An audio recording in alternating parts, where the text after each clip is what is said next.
C'était galère, mais on a gagné, les gars. On a gagné.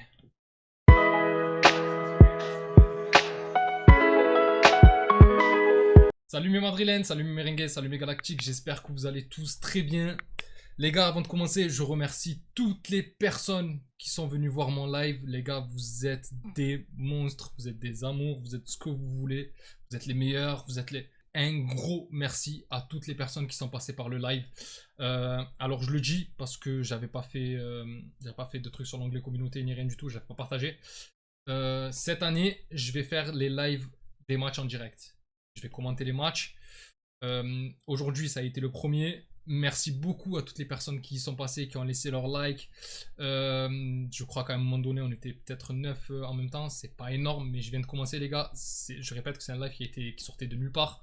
Sachant qu'à côté de ça, tu as l'immigré parisien, tu en as plein qui sont là, en train de faire des lives.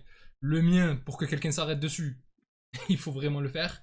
Et là, pour le coup, je remercie toutes les personnes qui se sont arrêtées. Je crois que même sur la durée, il y a dû y avoir une cinquantaine de personnes. Merci beaucoup. Franchement, les gars, merci beaucoup. Sinon, bien sûr, les gars, victoire du Real Madrid. Victoire 1-0. Alors, c'était un match très compliqué. On va pas se mentir. C'était pas facile. Je m'attendais à un match compliqué. C'est Osasuna en face. C'est une équipe qui a tendance à jouer les troubles faits, que ce soit face au Real, face au Barça, face à l'Atlético. C'est souvent une équipe qui est là pour accrocher le match nul, pour faire un match assez sale, tout ça. Ils nous l'ont déjà fait, un Cadix style, on va dire. Il y a Getafe aussi qui sait le faire. C'est des clubs qui jouent avec leurs armes. Et Osasuna, qui a un petit peu plus de talent que les autres, je trouve, ben, je m'attendais vraiment à la galère. En plus, on était tout proche d'un hold-up à un moment donné. Quand j'ai vu Boudimir... Budimir, on l'oublie très vite, mais troisième meilleur buteur de la Liga la saison dernière, les gars. Un attaquant aguerri du championnat espagnol, comme les Iago Aspas, comme les Muriqi, comme même Rossellou qui était chez nous. Ouais. Tous ces attaquants-là, genre, qui ont l'habitude de venir dans le top 5 des buteurs, tout ça, et qui sont mais vraiment des poisons, et qui souvent, même s'ils perdent les matchs, même si on va dire le Real gagne 4-2, on va dire, souvent, c'est eux qui marquent les buts. Et c'est vrai qu'aujourd'hui, il y a eu une erreur de Militao qui aurait pu nous coûter cher. Et là, je ne sais pas pourquoi, dans on va dire la qualité d'attaquant que c'est, on attendait à ce que ce soit dangereux. Il envoie la balle dans les tribunes. Et franchement, ça va. Ça va, je trouve que dans l'ensemble du match, on a plutôt maîtrisé. C'était un match compliqué parce que Osasuna jouait derrière. On va pas chercher midi à 14h. Hein. Osasuna, aujourd'hui, surtout en première période, c'était défensif. C'était mais vraiment un bloc. Déjà, ils ont commencé avec 5 défenseurs. Mais là, tu arrives, tu rabats les milieux dessus et tu rabats les attaquants qui étaient aussi super bas. D'ailleurs, il me semble que nous, de notre côté, on était tellement haut que le plus bas, c'était Militao qui était à la ligne médiane. C'est dire un petit peu l'attaque-défense que c'était. Malheureusement, comme la saison dernière, moi, je voulais pas commencer par le match nul comme la saison dernière face à Mallorca où franchement dès le premier match tu prends du retard sur le Barça et on gagné 3-0. On va reparler du match, il s'est passé ce qui s'est passé, les cartons rouges, etc. Mais en tout cas, le Barça a gagné ce week-end. J'ai pas regardé le match, je vais pas vous mentir. Et franchement, c'est rare que ça arrive. Hein. Souvent, je regarde l'adversaire, on le regarde souvent. Là, pour le coup, j'ai pas regardé le match. Et il fallait gagner. Aujourd'hui, c'était victoire impérative. Que ce soit penalty, que ce soit ce que tu veux, je m'en fous. Franchement, aujourd'hui, il fallait gagner. Tu as pris les 3 points, tu as fait ce qu'il fallait. Merci Mbappé. Parce que là, pour le coup, Mbappé, il fait le geste qu'il faut. Il part dans la surface, il provoque. Fin de centre, il s'envoie le ballon derrière le talon, derrière la jambe d'appui. Pour repartir, il y a Juan Cruz qui a eu un match mais catastrophique, le pauvre, c'était le héros malheureux qui vient, qui charcle, qui prend tout, mais sauf le ballon. Et du coup, penalty, mérité. Mbappé qui se fait justice lui-même, qui le tire parfaitement. Contre-pied parfait, il envoie dans le petit filet de droite. Alors que le gardien saute à gauche, mais en plus il y met tout son cœur, toute son âme, il y va. Hein. Franchement, il y va, hein, mais pour rien. Donc 1-0, but de Mbappé juste après le début de la seconde période. Et franchement, Mbappé, à ce niveau-là, alors il a été MVP. Je trouve que sur l'ensemble du match, j'ai été assez agréablement surpris. Alors, il y a les mêmes lacunes que la saison dernière, ça veut dire qu'on a le ballon, on a la possession de balle, on surdomine, comme je l'ai dit, c'était une attaque-défense, on surdomine face à Osasuna. En deuxième période, c'était un peu mieux, ils étaient obligés de se découvrir après le but de Mbappé. Mais Bon, et la fin de match qui était assez compliquée. Mais sur l'ensemble de la rencontre, je trouve que le Real a assez bien maîtrisé. Je voulais voir le Xabi Alonso Ball, comme on dit, le Xabi Ball. Bon, on ne l'aura pas eu aujourd'hui. Mais en tout cas, on a vu des choses assez intéressantes. J'ai beaucoup aimé, si on refait, mais vraiment, si on retrace tout l'effectif. Donc Courtois n'a pas eu grand chose à faire, mais sur ce qu'il avait à faire, il a bien fermé les angles, etc. Il a capté les ballons. On s'en lave les mains, comme on dit. C'est bon, c'est parfait pour Courtois. Défensivement, la charnière, j'attends beaucoup de cette charnière. Militao, Huysen. Alors, ça ne sera pas Ramos PP, comme j'ai vu beaucoup le dire. Ça ne sera pas Ramos Varane, etc. etc. C'est pas le même style. Mais en tout cas, tu as un Militao qui est assez hargneux, assez, comment dire, qui est plus combatif que Huysen. Qui est assez combatif aussi. Et on a un joueur, Huysen, les gars. Oh, c'est le coup du mercato. Alors oui, on ne sait pas encore ce qui peut arriver. Il y a Rodrigo qui est peut-être en mode départ pour City, etc. Ça me fait un peu de la peine. Moi, vous savez l'amour que j'ai pour Rodrigo. Mais si Rodrigo vient à partir, je ne sais pas ce que Pérez fera de l'argent, mais je pense qu'il y aura encore des recrutements. Mais en tout cas, le meilleur recrutement, même si Carreras, même si Alexander Arnold, on reparlera de plus tard, Mastantuono, etc., sont venus et sont assez intéressants. Huysen, c'est le coup du siècle. Enfin, en tout cas, le coup de la décennie. Sur les 10 prochaines années, tu as ton défenseur central. Et en plus, si tu arrives, et là, j'espère vraiment, parce que ça dépendra de Militao, qui se blesse pas et qui retrouve son niveau. Militao, malheureusement, on le sait, il est maudit. Quand tu te fais les croisés enfin, du genou droit, les croisés du genou gauche, saison, enfin, sur les dernières saisons, tu te pètes pour toute l'année. Franchement, je m'attendais à ce qu'il galère à retrouver un assez bon niveau, mais s'il retrouve le niveau qu'il avait il y a 2 ans ou quoi, avec Rudiger, avec Nacho, etc., franchement, c'est une bombe atomique, Militao. Donc, Militao avec Huysen qui est allez, le futur phénomène, hein. Défensivement, c'est le futur phénomène. Si il reste dans ce délire-là, genre, porte la balle, il est vraiment adroit des 2 pieds, défensivement, c'est costaud quand même. Sur le peu qu'il a eu à faire aujourd'hui, on verra sur le long terme, mais sur le peu qu'il a eu à faire aujourd'hui, c'était très bien. L'entente est assez bonne, il joue même assez haut, il est capable de briser les lignes, il est capable d'être à la première relance. Franchement, les gars, c'est un bijou, ce défenseur. Je suis super content de l'avoir. Et du coup, j'attends beaucoup de cette charnière défensive. Militao qui retrouve un excellent niveau. Pour moi, ça peut être même mieux que Rudiger. À côté d'un Huysen qui va continuer sa progression et qui, j'espère, explosera.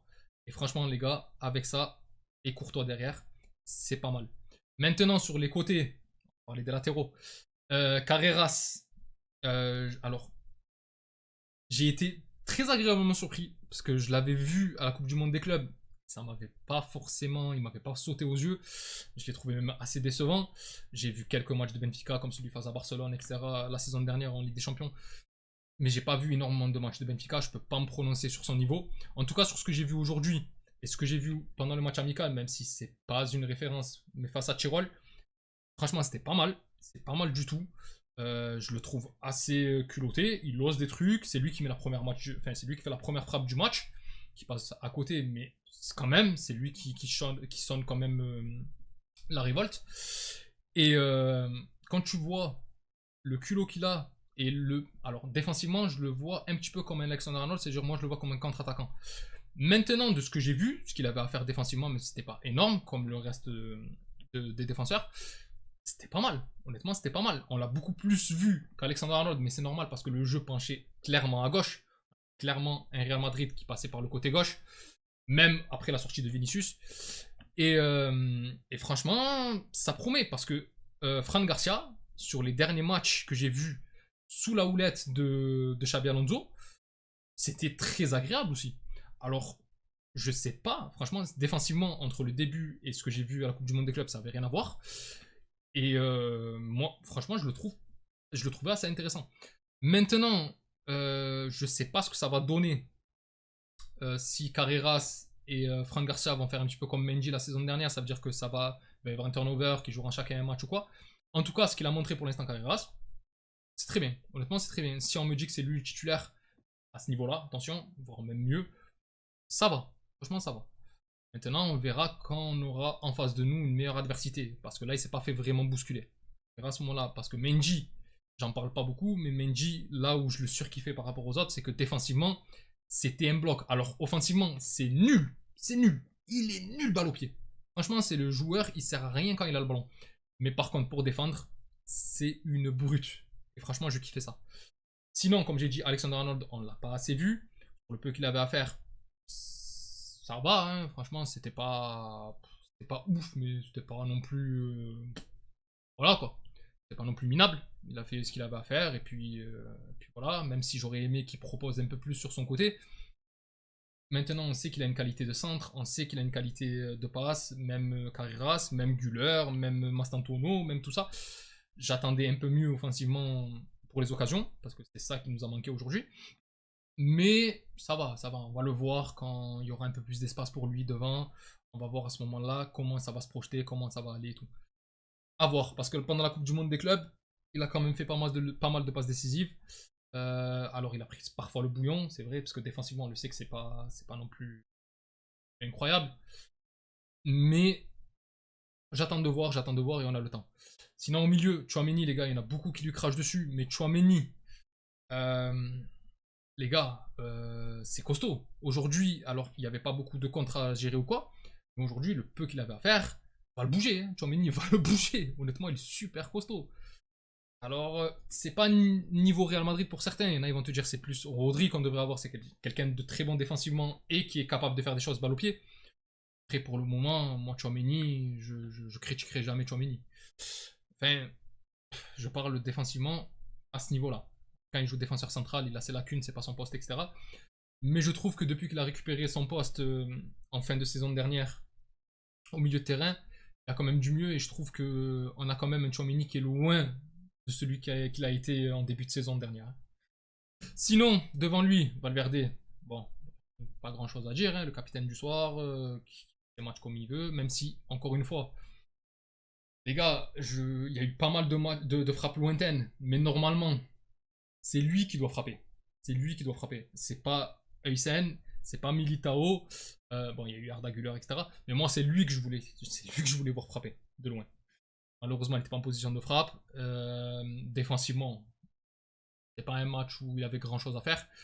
Mais il a fait ce qu'il avait à faire. On va dire c'est un match correct. C'est un match correct de l'Uruguayen. Il n'a pas besoin de faire plus. Il n'a pas fait plus. Heureusement qu'il y a eu le penalty d'ailleurs.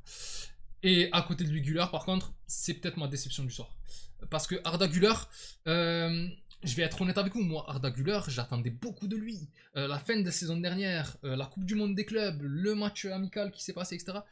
Les passes décisives qu'il fait, ce que tu veux et tout. Là, ce soir, j'ai été assez déçu, je l'ai pas assez vu. Alors je m'attendais à ce qu'il tire son épingle du jeu.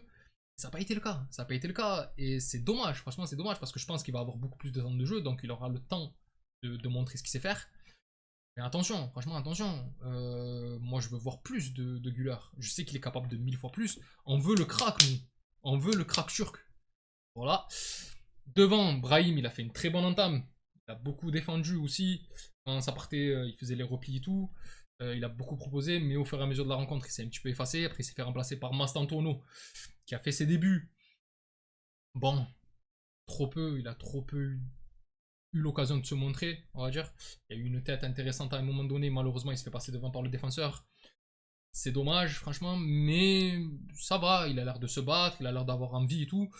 Il est encore jeune, on a envie de le voir, et j'espère qu'on va le voir, le crack argentin. À l'opposé, Vinicius, ben, ça va. Franchement, Vinicius, ça va, je m'attendais à pire que ça, parce que, bon, il n'a pas été provocateur comme le grand Vinicius qu'il a été certaines saisons, il y a 2 ans.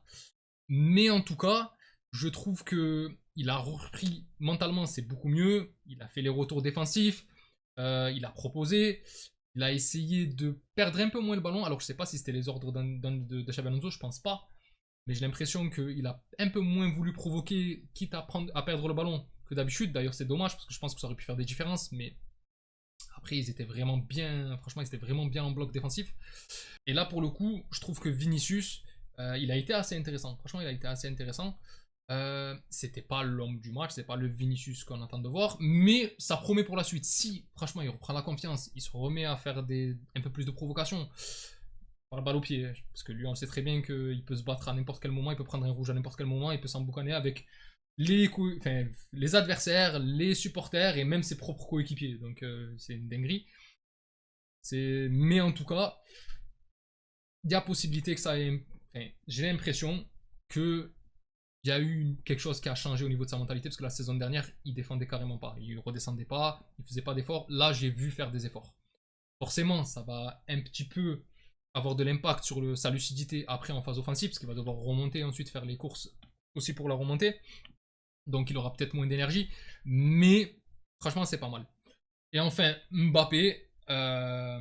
Alors, Mbappé, c'est le top, ça a été le MVP du match. Alors, je le mettrai pas dans le top en soi, parce que je trouve que depuis tout à l'heure, je critique un petit peu les joueurs et tout ça, mais je trouve que tout le monde a été plus ou moins à un niveau équivalent. Il n'y a pas vraiment quelqu'un qui est sorti du lot. Bon, Mbappé marque, c'est lui qui provoque le penalty, donc on va lui donner. Surtout qu'il a eu des occasions assez intéressantes. Au bout d'un moment, il a un enroulé. Dommage, il met pas assez d'effet. Elle tourne pas assez, donc le ballon sort. Mais c'était la première action où vraiment j'ai senti que elle aurait pu aller au fond, elle aurait pu aller au bout. Parce que autant les autres frappes étaient super intéressantes, parce que la frappe de Militao, la frappe de Hysén, la frappe de Güler, etc. D'ailleurs, les deux frappes là, des deux défenseurs, elles ont rebondi juste avant l'arrêt du gardien. C'est super difficile, lui il a fait les arrêts qu'il fallait. Parce que tu sais très bien qu'une fois qu'elle tape le sol, elle rebondit, donc elle accélère. Il faut avoir les réflexes de pouvoir la sortir. Franchement, deux beaux arrêts. Maintenant, le truc, c'est que à chaque fois, le gardien était dessus. Et la frappe de Mbappé, c'est la seule frappe où le gardien n'a pas bougé. C'est-à-dire, elle est cadrée, il y a but. Il peut rien faire. De toute façon, il peut rien faire. Il peut rien faire. L'angle qu'il avait trouvé, il peut absolument rien faire. Et on le sait, c'est les frappes préférées de Mbappé. Quand il se positionne comme ça, il essaie de la placer. Il aime trop faire ça. Là, pour le coup, ben, ça l'a pas fait. Mais il a réussi à marquer son penalty, à se le provoquer lui-même. Et c'est largement mérité.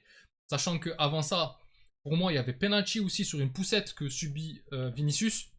Elle est clairement, franchement, j'ai vu aucune exagération. Il est clairement poussé, mais bien comme il faut dans le dos. Donc pour moi, il y a déjà un penalty. Finalement, dans un match refermé comme ça, si tu n'arrives pas avec tes frappes lointaines, si tu n'arrives pas sur coup de pied arrêté, parce qu'on a eu pas mal de coups de pied arrêtés, je crois, il y a eu plus de 6 corners, il me semble, peut-être, je sais plus, pas mal de coups francs aussi. On a de très bons tireurs, que ça soit même Mastantuono, je l'ai vu rentrer, il a très bien tiré son corner qui est allé sur la tête de Chouamini, malheureusement qui cadre pas. Mais en tout cas, on a vu que si on n'arrive pas à marquer comme ça allait être très compliqué. Je m'attendais au début de la saison dernière, c'est-à-dire le match nul face à Mallorca, donc je me suis dit on va commencer encore par un match nul, c'est déjà arrivé et c'est toujours catastrophique quand on commence comme ça. Mais là pour le coup, il arrive à avoir son penalty. Et franchement, s'il n'y a pas ça, malheureusement, tu marques pas aujourd'hui. Tu marques pas, donc il mérite son trophée de MVP, il mérite d'être le meilleur joueur du match. Maintenant, il a perdu ses 5 kilos, elle lui a fait du bien cette gastro. Il est plus affûté, on l'a vu sur le penalty qu'il provoque, etc. Maintenant, il faut plus, il faut plus. Je sais que cette saison, il va nous mettre, moi franchement j'y crois à fond, il va nous mettre 50 ou 60 buts. J'y crois, mais à fond les gars. Il est capable de le faire, surtout que maintenant, il y a du matos derrière lui. Il y en avait déjà la saison dernière, sans être de bon, il est quand même meilleur buteur européen. Et là, je pense qu'il peut faire mieux. Je pense que la barre des 50, il va l'atteindre. Là, ça va se jouer peut-être, si City recouvre un bon niveau, ça va se jouer peut-être entre Haaland et lui. Peut-être même d'autres, hein. Il y a Gyökeres qui a signé, il y a, enfin voilà, il y a pas mal d'attaquants, pardon. Mais il n'y en a aucun qui a, alors, je sais pas s'il sent le but, mais il arrive à se créer des occasions super intéressantes. Et même quand ça, comment dire, même dans un match où ça va pas trop, c'est le type d'attaquant, parce que souvent les attaquants, on les attend quand ça va pas, il suffit d'une action pour qu'un attaquant marque.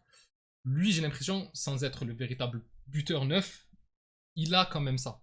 Il a quand même ce truc de se positionner au bon moment. Il a une très bonne finition, il a une très bonne technique de frappe.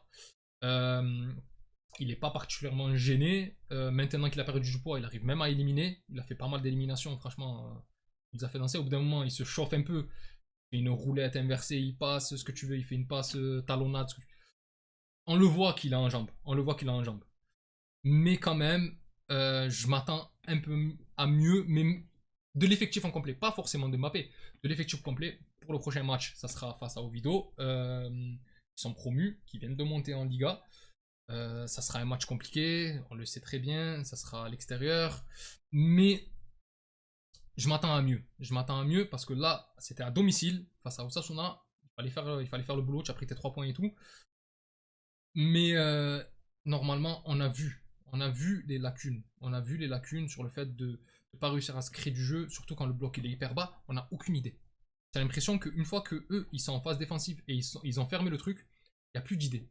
Il n'y a plus personne qui arrive à réfléchir, à se dire dédoublement de passe, à réussir à briser une ligne ou quoi. Parce que le Barça sait faire, et ça m'énerve, mais il faut l'avouer, le Barça, même contre les blocs bas, ils arrivent à se créer des occasions de fou. Et c'est insupportable. Et nous, alors on n'a pas le même style, c'est pas tiki-taka, c'est pas tout ça. Mais en tout cas, on a la qualité et on a les joueurs pour pouvoir le faire, et il faut savoir le faire. Enfin bref, mes galactiques, c'est tout pour moi concernant ce débrief. Encore une fois, je remercie toutes les personnes qui sont venues sur le live. N'hésitez pas à venir au prochain. N'hésitez pas aussi à me dire ce que vous en avez pensé du match dans les commentaires. Si la vidéo vous a plu, n'hésitez pas à liker et à vous abonner, ça vous le savez. C'est très important pour moi, c'est très important pour la chaîne, pour la faire évoluer.